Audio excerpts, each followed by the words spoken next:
Hello there, thanks for joining me this Wednesday. I'm Mazlina Najri and these are the headlines.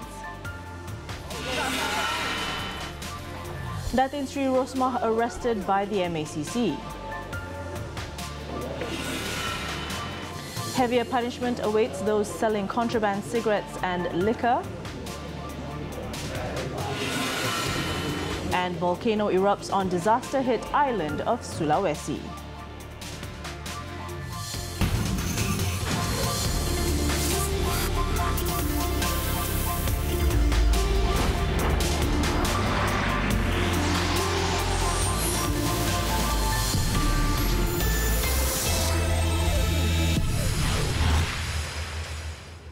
Datin Sri Rosmah Mansor was arrested this afternoon by the Malaysian Anti-Corruption Commission, the MACC, where she was being questioned over her alleged role in the One Malaysia Development Berhad 1MDB scandal.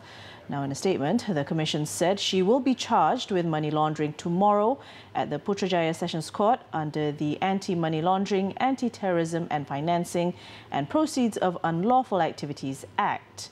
Now, it's the same law used against her husband, former Premier Datuk Sri Najib Tun Razak, who is facing 32 charges related to funds transferred into his bank accounts. This morning, Datin Sri Rosmah was accompanied by her lawyers, Datuk K. Kumarendran and Datuk Geetan Ram Vincent, when she went to give her statement at the MACC headquarters in Putrajaya. She was first called in on June 5th to assist in a probe into former 1MDB subsidiary SRC International Sdn Berhad. Last week, she was called in by the anti-graft body and questioned for nearly 13 hours over her alleged role in the 1MDB scandal. Datuk Sri Najib was also questioned earlier today for more than 3 hours by the anti-money laundering AMLA unit officers at Menara KPJ in Kuala Lumpur. The Pekan Member of Parliament, who arrived about 9:40 a.m., gave some 50 members of the media the slip by entering the building through a secondary entrance.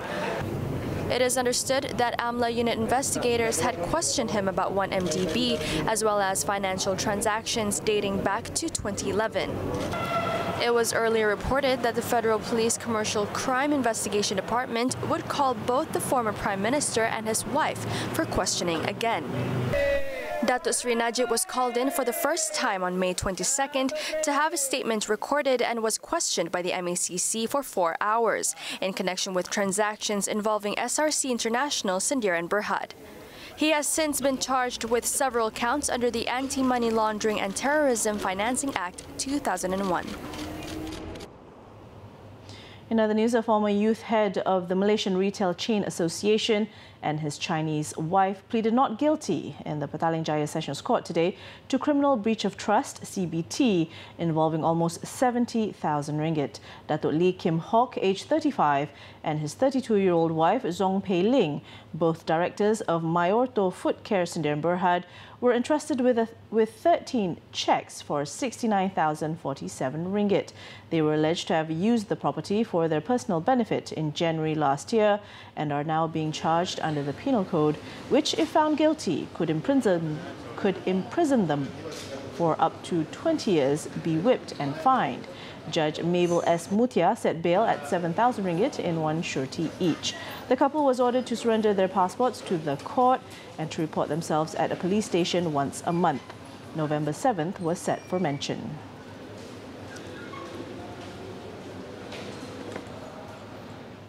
Now, over in Terengganu, a 26-year-old man was killed while his 25-year-old wife sustained serious injuries when the car they were travelling in collided with another car in Dungun early today. In the 8 a.m. crash at Jalan Kuala Terengganu, Kuantan, near Kampung Pulau Serai, Muhammad Izzuddin Effendi succumbed to his injuries at the Dungun hospital. His wife, Nurul Baizura A. Bakar, sustained fractures to her leg and hip, while the driver of the other car, Haznida Abdul Rahim, aged 39, had fractures in both legs. The collision was believed to have occurred when the car driven by Muhammad Izzuddin was attempting to overtake a lorry. The couple were on their way to Dungun from Kuala Terengganu.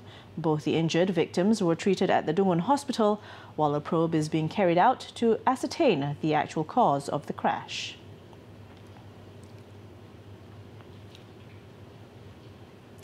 Now, police seized various drugs estimated to be worth at more than 1.29 million ringgit in Malacca.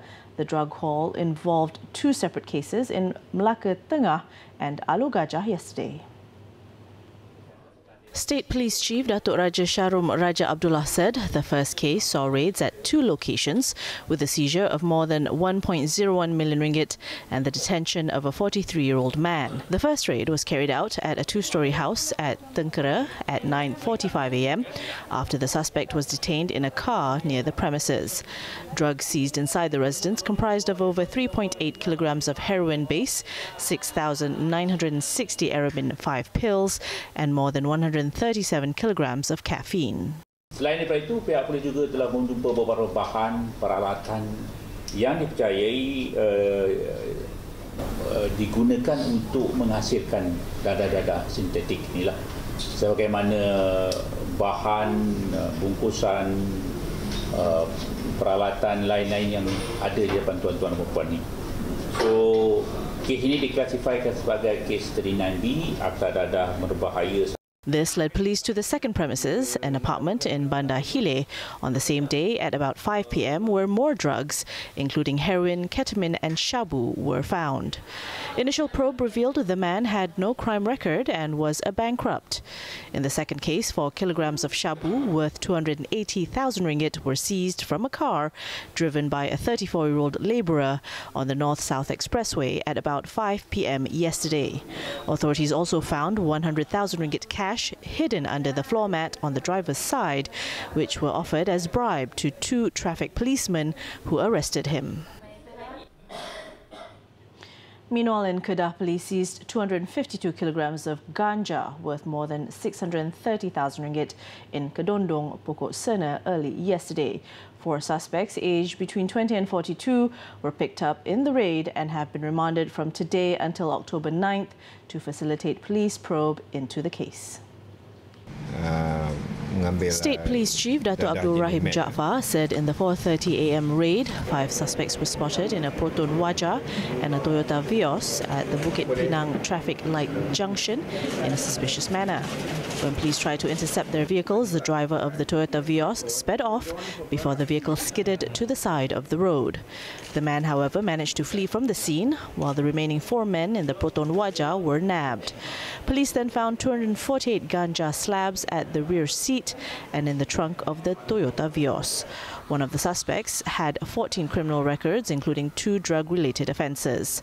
Further probe on the 4 suspects, a dining shop assistant, a farmer, a tractor driver and a labourer, is being conducted under the Dangerous Drugs Act. Authorities also are currently tracking down the 5th suspect, who is still at large. Now, police have arrested the uncle of a 3-year-old boy who was left stuck inside a washing machine at a self-service laundrette in Bukit Sentosa, Selangor on Monday. The 27-year-old suspect is being investigated under Section 182 of the Penal Code for providing false information to police. According to police, the boy's mother was also being investigated for the same offence. In the 12:30 a.m. incident, the boy's uncle allegedly stuffed the child inside the front-loading washing machine as a practical joke. However, the boy was left trapped inside the appliance for at least 10 minutes after the washing machine doors became stuck. He was eventually extricated from the contraption by several individuals who broke the door's glass with a hammer. The incident was caught in a 2-minute, 46-second long video, which has since gone viral on social media.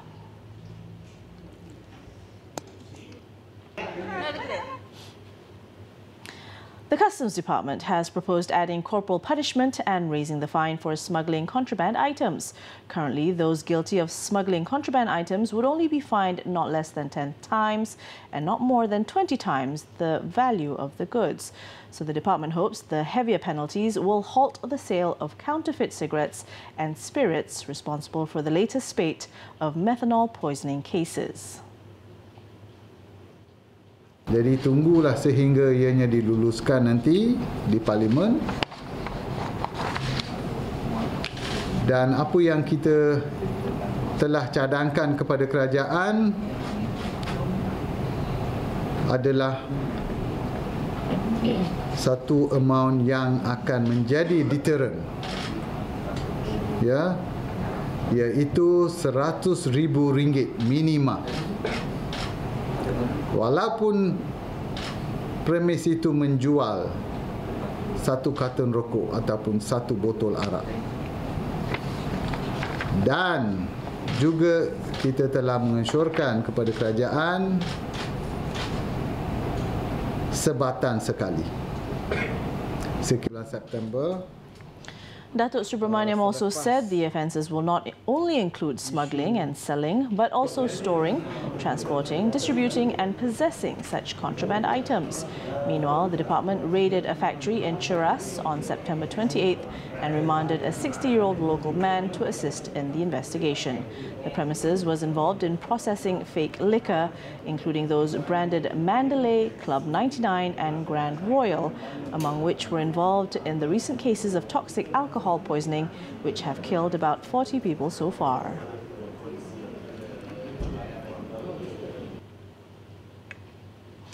Now, the Pulau Pinang High Court will hear a Facebook marketer's application to review the acquittal of Finance Minister Lim Guan Eng and businesswoman Pang Lee Kun of corruption on October 12.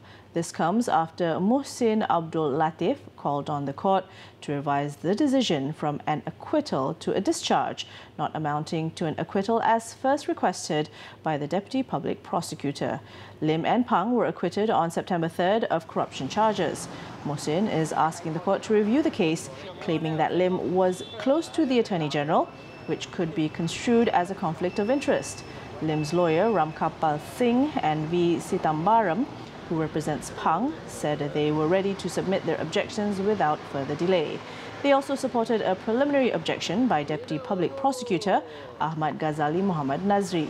The DPP with the MACC had put forth his objections in a letter saying Muhsin had no locus standi in the case. He added that according to Section 278 of the Criminal Procedure Code, judgment should not be altered unless there is a clerical error.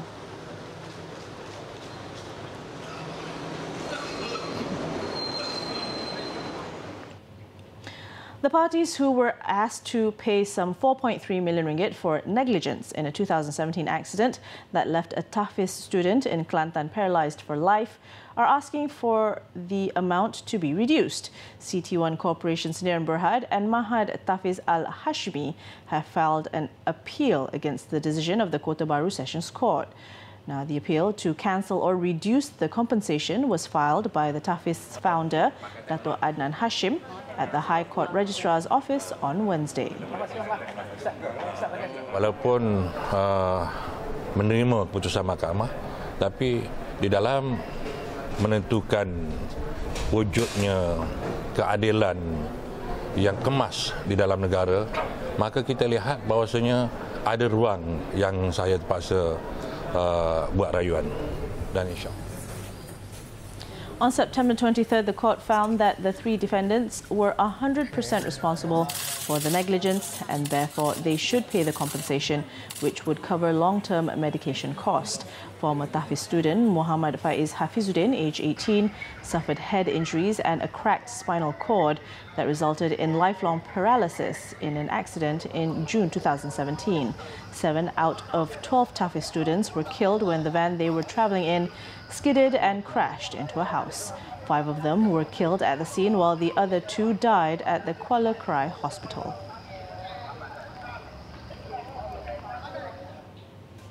Coming up, Roots staff gets into trouble after dunking more than just donuts. Details next.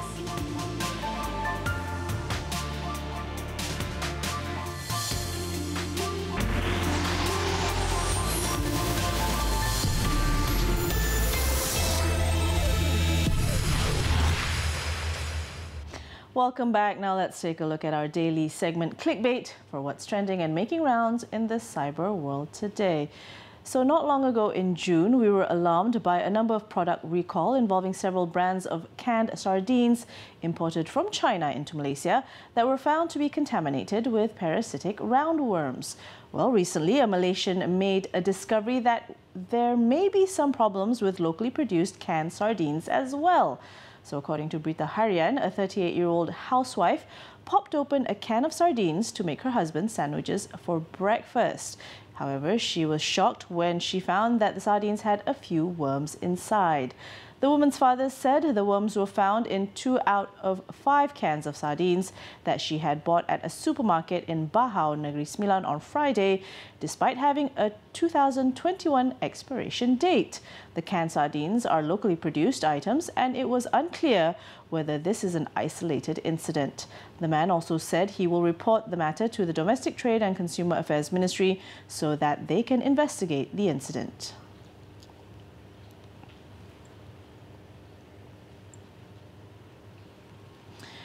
Over in the US, Dunkin' Donuts has fired the cruel-hearted employees involved in a viral video that shows one worker in their New York cafe dumping a pitcher of water on a homeless man, while another person laughs. The video, posted on Sunday, sparked outrage by netizens worldwide, raking over 4.3 million views and millions more on other platforms. So the homeless man, who often stops by the Dunkin' outlet to charge his phone, said he harbors no ill feelings towards the employee who poured water on him. He has since been given support both in the neighborhood and online. Following the incident, a local homeless outreach group staged a protest with placards at the Dunkin' on Monday, while a fundraiser set up on GoFundMe to raise $150 for the homeless man has raised nearly $18,000. So according to BBC, Dunkin' Donuts franchisee Kimberly Wallach said in a statement of their plans to apologize to the victim for their employees' disturbing behavior as it went against their organization's core values. Wallach added that other employees would receive training on how to engage with homeless people.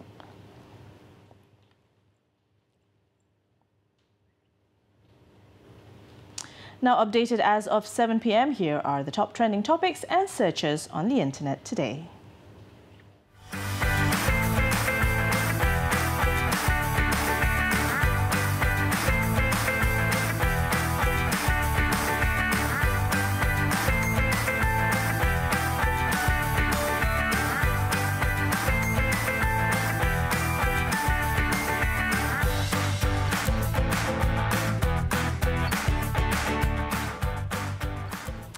The Terengganu government has cancelled a music festival scheduled to take place on Redang Island next weekend. Exco member Dr. Alias Razak said the festival was called off because the organisers failed to adhere to the prescribed guidelines and also because there were objections from the local community. Itu keputusan kita lah supaya Island Festival ini tidak diberikan permit dan kita akan pastikan tuan kuasa kita akan hadir untuk memastikan ianya tidak diteruskan. Ini sangat bercanggah dengan moral ketimuran kita, apatah lagi sangat bercanggah dengan Islam itu sendiri dan bercanggah juga dengan anak hiburan negeri Terengganu. The Island Music Festival, a 3-day, 2-night event, has taken place every year at Long Beach, Redang Island since 2013. This year's event, however, courted controversy after netizens in a Facebook group were riled up by a 30-second promotional video of the event. The video featured bikini-clad girls on a beach, a club scene, and participants enjoying their activities such as yoga, snorkeling, and beach volleyball. Meanwhile, the event organisers said they are willing to comply with the Terengganu Tourism Department's new guidelines on stage shows. These include ensuring that only men perform for a mixed audience. Jabatan Pelancongan telah mengeluarkan 11 garis panduan. Now, it's no secret that the average Malaysian is ill-prepared, financially speaking, for retirement. At the global level, the remaining challenge for policymakers and social security administrations is to close the coverage gap by fully addressing the inequalities faced by particular groups, such as informal economy workers, rural workers, self-employed workers, and women. Farah Nabila Wazir has the report. Social security should provide people income when they do not have ability to provide their own income. The question of whether or not social security will be available to us in the future is one that rings in the minds of the young and old. New economy, or we call it digital economy, will reduce employment.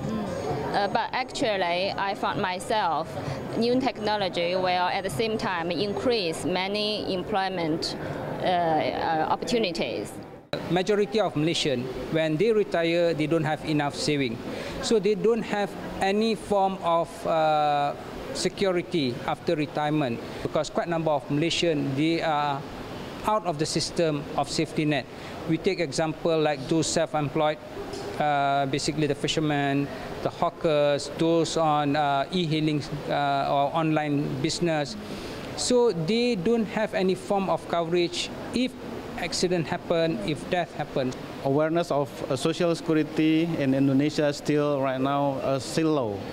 Probably we also have poor people. So poor people usually in informal sector workers.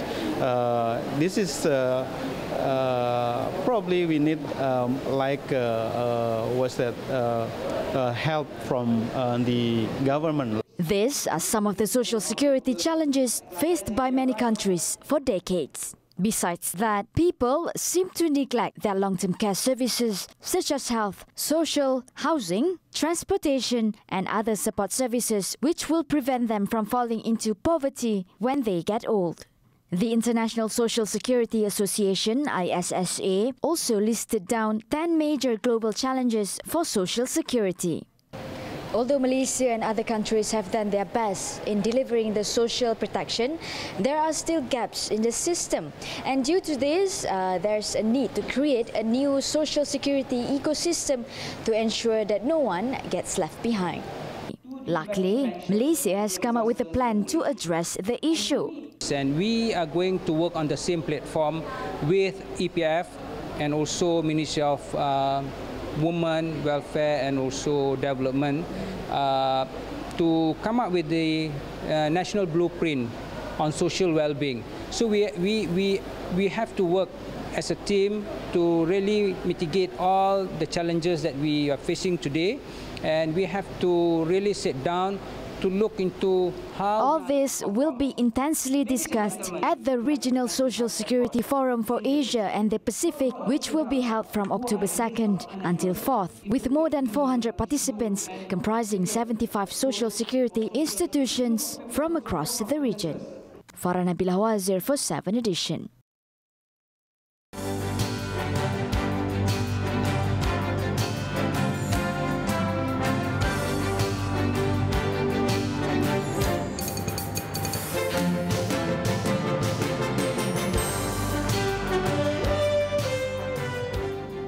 Myanmar leader becomes first person stripped of honorary Canadian citizenship. This and more after the break. Don't go away.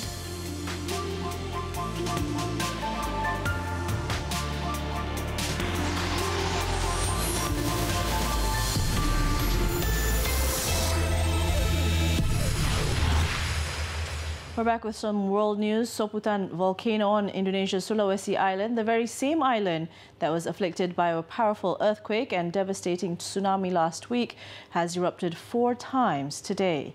The volcano in North Sulawesi province spewed ash 6,000 meters into the sky, prompting authorities to raise the volcanic eruption status from alert to standby, about 4 kilometers from the summit of Mount Soputan.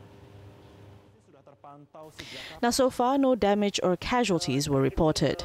The public, however, were advised to avoid the areas nearest to the volcano and have masks available in the event of ashfall.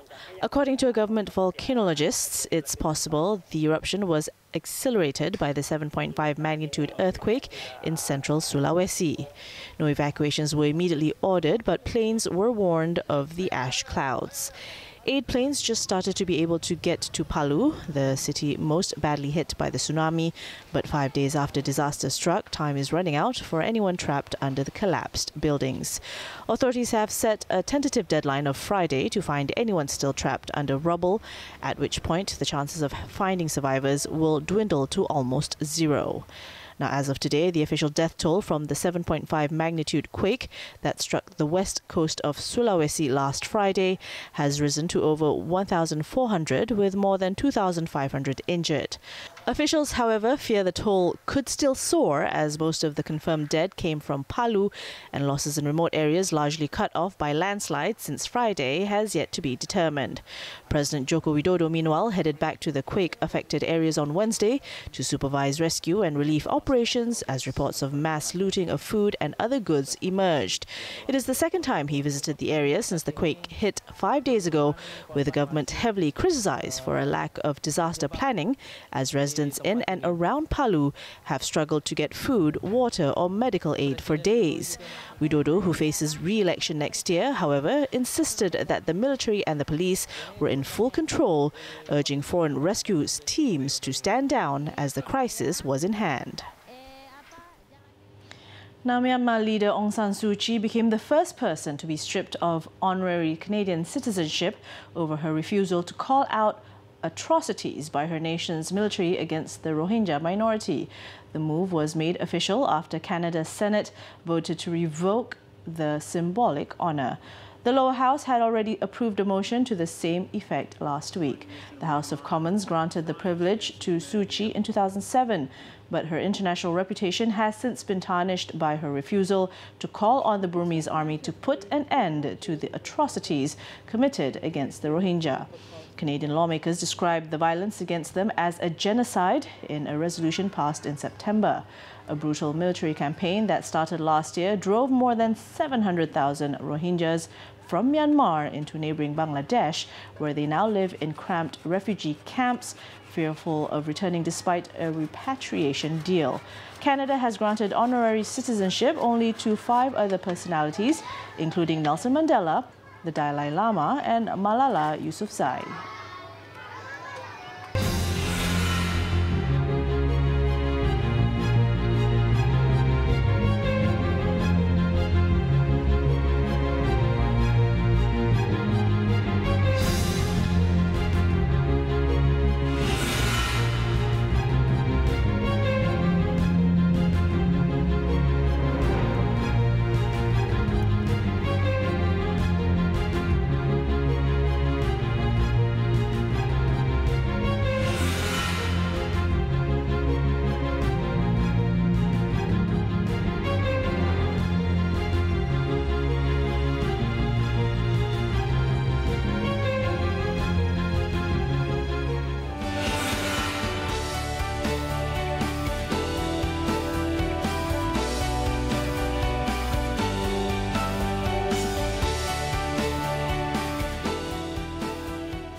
Now it's Paris Fashion Week, and for spring 2019, Karl Lagerfeld transformed Paris's Grand Palais into Chanel by the Sea, a sandy and serene beach getaway, complete with its own ocean and on-duty lifeguard.